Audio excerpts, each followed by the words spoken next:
दोस्तों अभी तो आप सभी का रजिस्ट्रेशन प्रोसेस चल रहा है और रजिस्ट्रेशन वेरिफिकेशन ये प्रोसेस चल रहा है। बट गाइस एक चीज आपको दिमाग में रहना चाहिए कि देखो रजिस्ट्रेशन के बाद आप सभी को पता है रजिस्ट्रेशन जैसे ही कंप्लीट होगा उसके बाद आप सभी का प्रोविजनल मेरिट लिस्ट डिक्लेयर होगा एंड प्रोविजनल मेरिट लिस्ट के बाद आपका फाइनल मेरिट लिस्ट होगा और फाइनल मेरिट लिस्ट के बाद गाइस आप सभी के लिए ऑप्शन फॉर्म की विंडो ओपन होगी एंड उस ऑप्शन फॉर्म के अंदर आपको कॉलेज लिस्ट फिल करना पड़ेगा और इसके बाद गाइस कैप अलॉटमेंट 1 के थ्रू आपको पता चलेगा कि कॉलेज मिला कि नहीं मिला।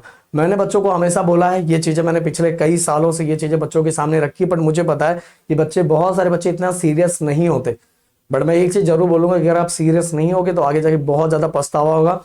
अभी आपके परसेंट क्या हो, जितना भी परसेंट आपका बन रहा है, आपको लग रहा है कि इतना परसेंट मेरा बन रहा है, उस परसेंट के अकॉर्डिंग एक अच्छा खासा कॉलेज लिस्ट बना के रखना। बट कैसे बना के रखना है वो चीजें मैं आपके सामने रखना चाहूंगा। जैसे गाइस आप सभी देख लो, यहाँ अभी तक का जो डेट है उसके अकॉर्डिंग मैं अगर आप लोगों को बोलूं तो 23 हमारा फाइनल मेरिट लिस्ट आने वाला है और ये जो फाइनल मेरिट लिस्ट आएगा इसमें जो रैंक आएगा उसी रैंक के बेसिस पे आपके एडमिशन प्रोसेस आगे होने वाले। ओके, ये चीजें आपके दिमाग में आ गई।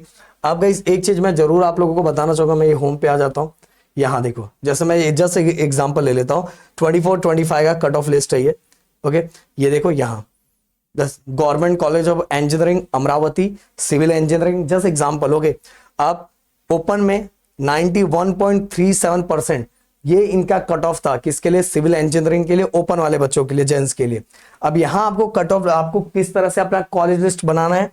मान लो जस्ट एग्जांपल आपका परसेंट 85 के आजू बाजू कुछ बन रहा है। ओके, जैसा आपने समझ लिया, अज्यूम कर लिया, क्योंकि एक मतलब एक अच्छा खासा लिस्ट तो बना के रखना ही पड़ेगा दोस्तों, तो ही चीजें आसान होगी, नहीं तो बहुत डिफिकल्ट जाएगा। और कैसे भी कुछ भी कर डालोगे, प्लानिंग वाइज नहीं करोगे तो रिजल्ट यही होगा, या कॉलेज अलॉट नहीं होगा या तो ये होगा कि जो आपको नहीं चाहिए था वही चीज आपको दिखाई दे रही है। अगर मान लो 85% है तो गाइस 80% और 90% इनके बीच का आप सभी को क्या बनाना चाहिए? कॉलेज लिस्ट बनाना चाहिए। इवन गाइस आपको ये भी देख लेना चाहिए कि उसी कॉलेज का कि 24-25 में क्या था, 23-24 में क्या था, 22-23 में क्या था, ये 3 सालों का भी आपके पास डाटा होना चाहिए, जिससे आपको ये पता चलेगा कि फ्लक्चुएशन कितना हो रहा है। 1% का फ्लक्चुएशन हो रहा है कि 2% का फ्लक्चुएशन हो रहा है कि 3% का फ्लक्चुएशन हो रहा है, कितना फ्लक्चुएशन हो रहा है ये गाइस खुद ही आप समझ सकते हो। और मैं हमेशा बोल रहा हूं कि कॉलेज लिस्ट आप अपने से बनाने का बहुत ज्यादा ट्राई करो, क्योंकि गाइस बहुत सारी चीजें होती है जो आपसे ज्यादा आपके बारे में कोई नहीं जानता है।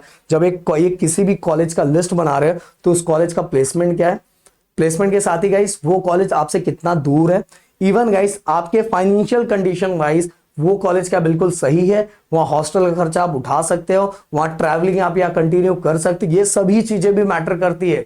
तो ये चीजें दिमाग में रख के आपके अकॉर्डिंग आपको कॉलेज लिस्ट बनाना है। और गाइस मैं बोल रहा हूं जब भी कॉलेज लिस्ट बना रहे हो तो कैफ 1 का अलॉटमेंट पिछले 3 सालों का जो डाटा रहा है उन पे भी आपको फोकस करना है। अगर आप बोलोगे कि सर ऐसा डाटा एक आप हमें बना के दे दो तो गाइस मैं जरूर आप लोगों के लिए लाऊंगा, इसलिए कमेंट बॉक्स में #कॉलेज लिस्ट लिख दो।